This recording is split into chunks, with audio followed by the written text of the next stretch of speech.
Bonsoir à toutes et à tous, ravi de vous retrouver sur le plateau de l'Aparté et de la Rédac, votre rendez-vous désormais habituel du lundi au jeudi pour une interview où on prend le temps sur 8 Mont Blanc avec nos invités.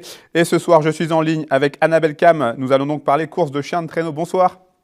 Bonsoir. Merci de nous consacrer quelques minutes. Vous êtes donc la présidente de la Grande Odyssée VVF, puisque c'est désormais comme cela que l'on doit appeler l'épreuve. C'est une des grandes nouveautés, ce nouveau partenaire titre.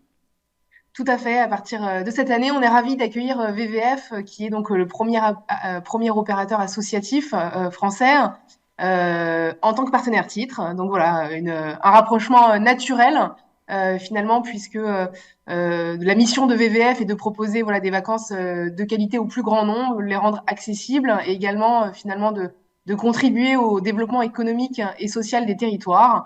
Et donc voilà, la Grande Odyssée VVF étant également un événement proche de ces territoires, il était tout naturel de nous associer ensemble sur cet événement. C'est donc tout sauf un hasard, vous êtes associé à une entité spécialisée dans le tourisme notamment. Tout à fait. L'objectif numéro un de la Grande Odyssée VVF, c'est de faire découvrir les territoires qui sont traversés par la course. Donc, c'est tout naturellement qu'on s'associe également à un acteur du tourisme.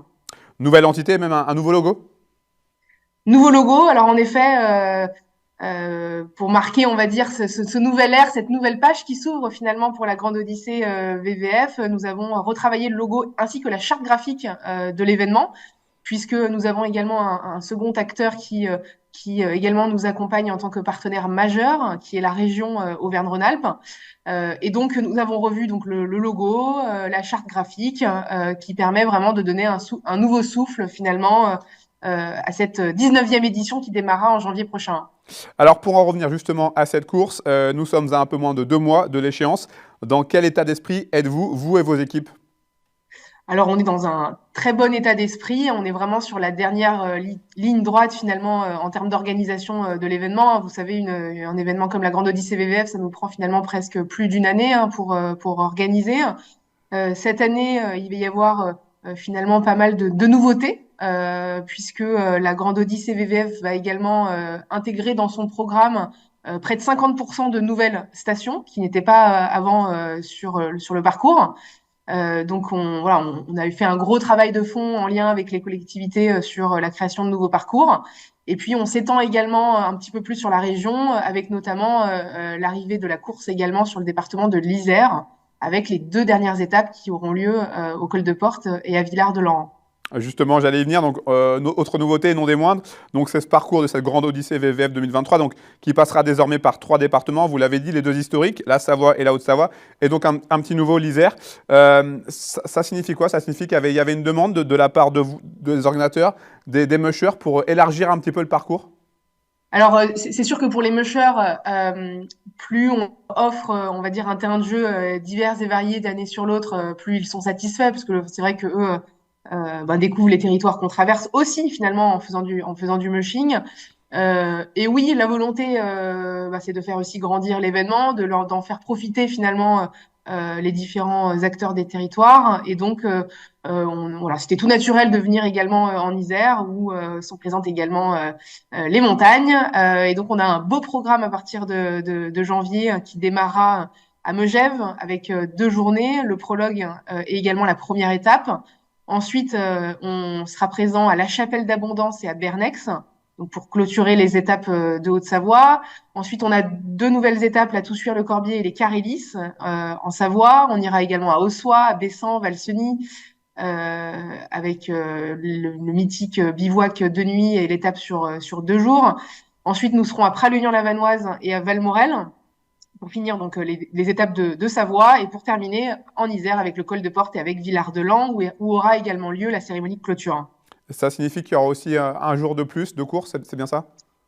On vient rajouter un jour de course pour pouvoir en effet faire 2 étapes en Isère et non pas une seule étape en Isère. Un mot sur les forces en présence. J'imagine que cette année encore, les meilleurs mushers et musheuses de la planète seront présents. Oui, en effet, cette année, Rémi Coste et Aurélie Delattre, qui sont les 2 Français en titre de la catégorie Open et de la catégorie Limited, sont présents.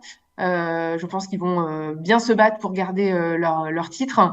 Et puis, dans les catégories Open, on a donc l'Espagnol Iker Oskoidi et la Norvégienne Sissel Wolf Molmen, ainsi que l'Allemand Alfred Ulrich qui seront présents et qui seront, je pense, les principaux adversaires de Rémi. Donc voilà, on a des bons attelages de haut niveau qui seront présents, avec environ 8 nationalités d'ailleurs représentées. Et je pense que ça laissera une belle compétition sportive avec du suspense jusqu'à la fin. Euh, com- com- Puisqu'on a également de nouvelles étapes, donc c'est vrai qu'on sort également un peu les mûcheurs de leur zone de confort. Voilà, Rémi Coste connaissait bien notamment les parcours qu'on traversait dans le passé et l'ensemble des mûcheurs également. Mais voilà, là, avec 50% de nouvelles stations, je pense que voilà, ça rabat un peu les cartes aussi, hein. Combien de mushers seront présents justement sur cette course?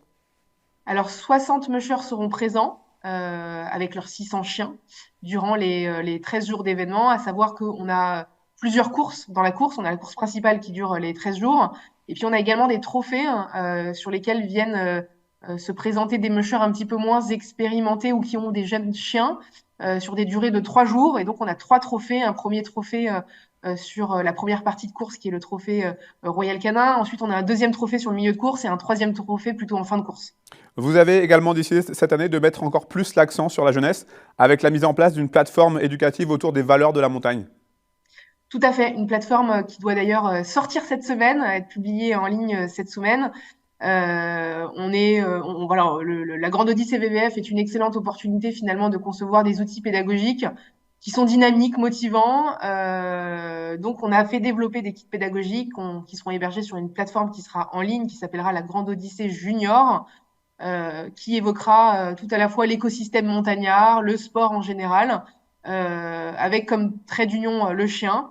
Et voilà, on travaille vraiment main dans la main avec les écoles de la région, mais l'objectif, c'est vraiment de faire rayonner finalement ces outils pédagogiques sur la France entière et de sensibiliser, on va dire, la jeunesse aux enjeux de la montagne On et en aux parle valeurs. beaucoup en ce moment avec les mondiaux de ski alpin 2023, encore l'UTMB, la Grande Odyssée VVF fait partie des GESI pour grands événements sportifs internationaux.